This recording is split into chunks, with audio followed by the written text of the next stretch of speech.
స్థానిక సంస్థల ఎన్నికలే టార్గెట్ గా తెలంగాణ బీజేపీ పావులు కదుపుతోంది.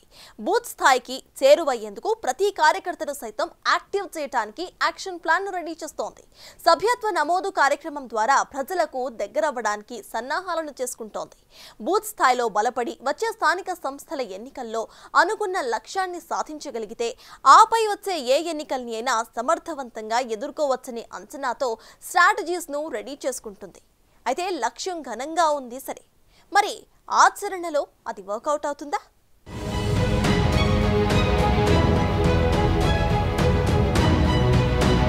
స్థానిక సంస్థల ఎన్నికలు దగ్గర పడుతుండటంతో రాష్ట్ర బీజేపీ యాక్టివ్ అవుతోంది. గత ఎన్నికల్లో అనుకున్న లక్ష్యాన్ని చేరుకోవడంలో విఫలమైన కాషాయ నేతలు వచ్చే స్థానిక ఎన్నికల్లో సత్తా చాటేందుకు సిద్ధమవుతున్నారు. బూత్ స్థాయిలో బలం పెంచుకునే దిశగా ప్రణాళికలకు పదును పెడుతున్నారు. ఎట్టి పరిస్థితుల్లో బూత్ స్థాయిలో 250కి తగ్గకుండా సభ్యత్వం నమోదు చేసేందుకు రాష్ట్ర నాయకత్వం స్థానిక క్యాడర్ను సిద్ధం చేసే పనిలో పడింది.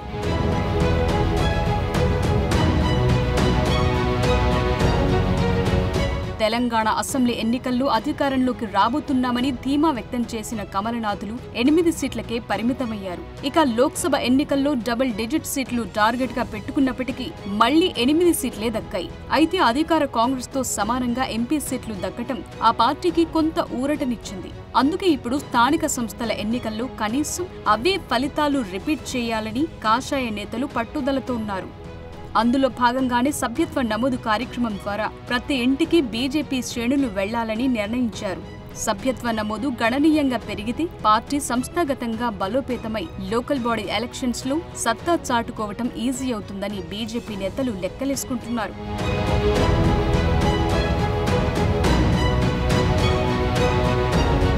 గత ఎన్నికల్లో అనుకున్నన్ని సీట్లు దక్కనప్పటికీ బీజేపీకి ఓటింగ్ శాతం గణనీయంగా పెరిగింది.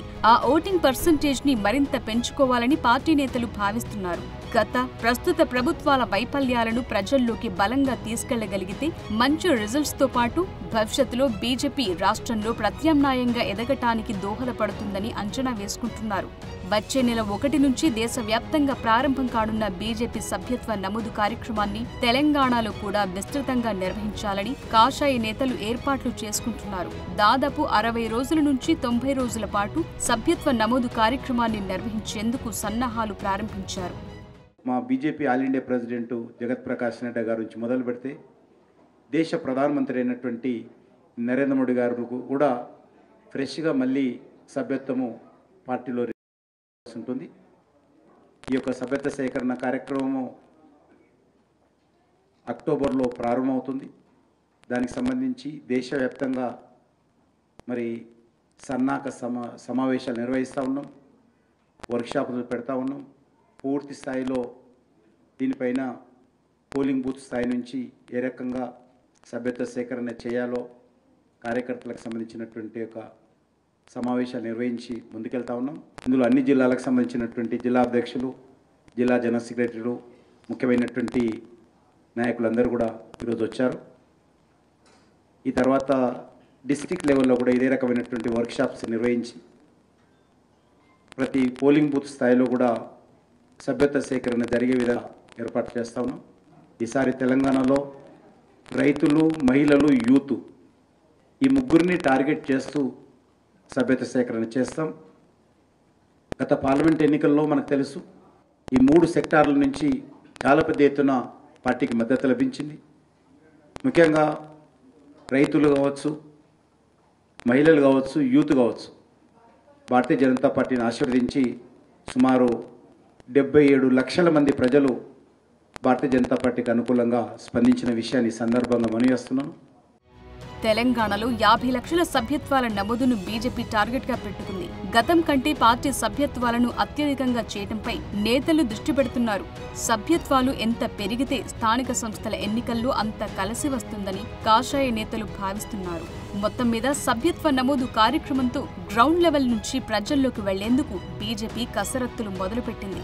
ఈ సభ్యత్వ నమోదు కార్యక్రమం ముగిసిన వెంటనే పార్టీ సంస్థాగత ఎన్నికల ప్రక్రియ ప్రారంభం కానుంది. మండల స్థాయి నుంచి జాతీయ స్థాయి వరకు ఎన్నికలు జరగనున్నాయి.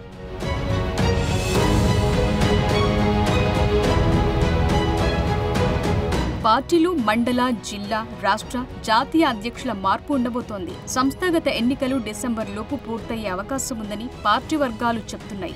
అంతేకాదు అదే మాసంలోనే జాతీయ కొత్త అధ్యక్షుణ్ణి ప్రకటిస్తారని తెలుస్తోంది.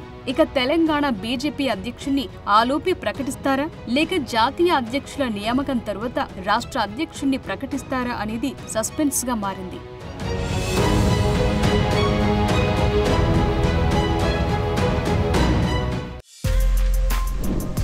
For more videos like this, subscribe Big TV channel.